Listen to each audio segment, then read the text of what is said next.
on the screen, on the slide, we have the service providers must be transaction specific. Okay, let me explain. The reason I bring that up is there are many financial institutions when our review team goes in and they ask for the shopping list. They say, oh, here's our shopping list. And we say, okay, thank you for providing the shopping list. That's what we asked for. Do you provide this shopping list to the same shopping list to every transaction, every applicant that applies? And they say, oh yeah, every applicant gets this very exact same thing. Well, that's fine in instances where that shopping list is for a property where you've done your homework and the provider is able to provide that service in connection with that particular transaction. But what happens, okay, when the property in question or maybe it's where the borrower is located, what happens if the provider on your list isn't able to provide the service? Well, then you're not in compliance with the shopping list requirements because the provider you put on the list has to be able to provide the service. And so the example I'm going to give you is this. Let's say that your bank is in Omaha, Nebraska. Let's say your borrower lives there, but they're going to buy a vacation home in Florida. Okay, the Omaha, Nebraska bank has done their homework on survey providers in the greater Omaha, Nebraska area. Okay, and they've done their homework and they've identified what the cost is, and that's what they put on their shopping list.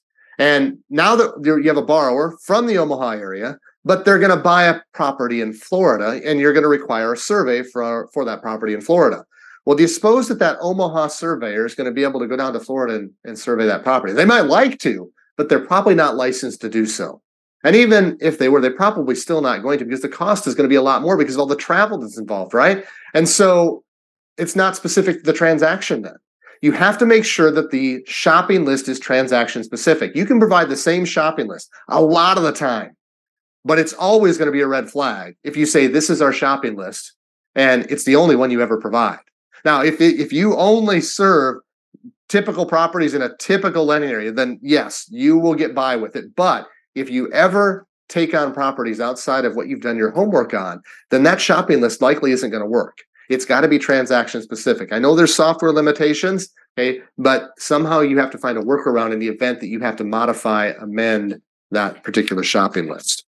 One more thing on shopping list, page 23. We don't see it very often, but I do want to remind you that if you provide a limited shopping list, okay, that's not shopping. And if you provide a limited list, which they do have a model for, okay, it's not shopping. It means that you're going to say you can select from these particular providers, which is fine, but that makes it a 0% tolerance. It's not part of the 10%.